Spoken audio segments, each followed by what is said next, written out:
নাজমুল রুবেল নতুন একটি বাড়ি কিনেছিলেন, আর সে আনন্দ ভাগ করে নিতে তিনি বাবা সহ পরিবারের সবাইকে নিয়ে যাচ্ছিলেন নিজের স্বপ্নের ঠিকানায়। কিন্তু মানুষ ভাবে এক আর নিয়তি লিখে রাখে আরেক। যুক্তরাষ্ট্রের নিউ ইয়র্ক অঙ্গরাজ্যের আলবানি শহরের পথে সে আনন্দের যাত্রায় পরিণত হল এক হৃদয় বিদারক মৃত্যু মিছিলে। গাড়িতে বসে হয়তো তারা কথা বলছিল নতুন বাড়িটা কেমন হবে, কে কোন রুমে থাকবে, কিভাবে সাজানো হবে সবকিছু। কিন্তু কয়েক সেকেন্ডের এক নির্মম মুহূর্ত সবকিছুই যেন থামিয়ে দিল। একটি ভয়াবহ সংঘর্ষে সব শেষ। নিহত হলেন বাবা হেরামন, ছেলে নাজমুল রুবেল, বন্ধু ফাহিম আলিম এবং আরেক নিরপরাধ পথযাত্রী জুলিয়া রিচিও। আচ্ছা বলুন তো, একটা মানুষ কতটা অসহায় হলে নিজের কেনা ঘরের দরজা খোলার আগেই চিরদিনের জন্য চোখ দুটো বন্ধ হয়ে যায়?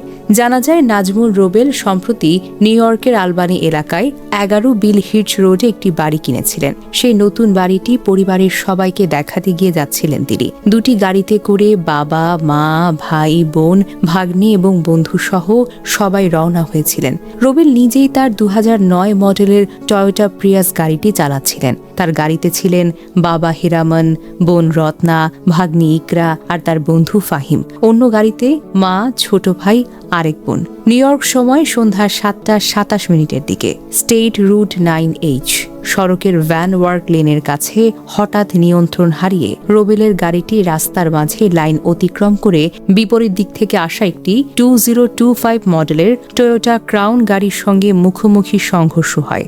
ঘটনাস্থলেই প্রাণ হারান রুবেল, তার বাবা হেরামন এবং তার বন্ধু ফাহিম। টয়োটা ক্রাউন গাড়ির যাত্রী 62 বছর বয়সী জুলিয়া রিচিও স্টরপোর্টের বাসিন্দা। তিনিও ঘটনাস্থলে মারা যান।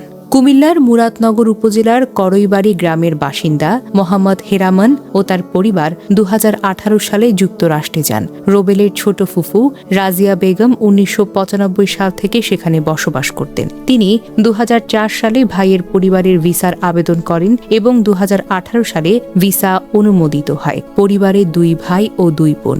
যুক্তরাষ্ট্রে গিয়ে রুবেল একটি কোম্পানিতে চাকরি করেন। সাহসী ও স্বপ্নবান এই তরুণের অনেক ইচ্ছে ছিল, বিভিন্ন দেশ ভ্রমণ করব, জীবনে বড় কিছু করব।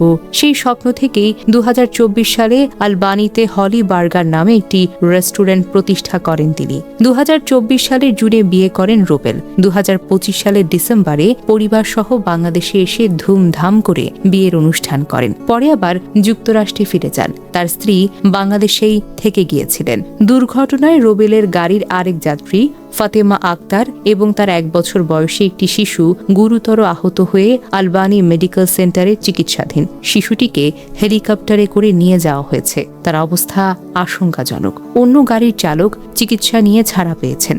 কলম্বিয়া কাউন্টি শেরিফের অফিস জানিয়েছে দুর্ঘটনার কারণ এখনও অজানা, তদন্ত চলমান। দুর্ঘটনার পর সড়কের উভয় লেন বন্ধ করে দেওয়া হয়েছে। 4 ঘন্টা পর আবার খুলে দেওয়া হয়। একদিকে নতুন বাড়ি কেনার আনন্দ, অন্যদিকে পরিবারকে সেই স্বপ্নের ঠিকানা দেখানোর উচ্ছ্বাস। সবকিছুই তো এক নিমিষে শেষ হয়ে গেল, তাই না? যেই ছেলেটি জীবনে অনেক কিছু করার স্বপ্ন দেখত, সে রেস্টুরেন্ট খুলে নিজের পায়ে দাঁড়িয়েছিল, যে সদ্য বিয়ে করে নতুন একটা জীবন শুরু করতে চেয়েছিল, ভাগ্য তার সব স্বপ্ন ছিনিয়ে নিল। বাবা ছেলে একসঙ্গে চলে গেলেন, রেখে গেলেন শোকাহত মা, ভাই বোন ও স্ত্রীকে। আহা মানুষের জীবন, কত স্বপ্ন, কত আশা, কত কিছু, কত পরিকল্পনা, একটা মুহূর্তেই ধূলিসাৎ হয়ে যায় সবকিছু। নাজমুল রুবেলের মতো একজন প্রবাসী বাংলাদেশি প্রতিদিন কঠোর পরিশ্রম করে স্বপ্ন করেন, কিন্তু ভাগ্যের এমন নির্মম পরিহাস, নতুন বাড়ি দেখার সুযোগটুকু তার হলো না।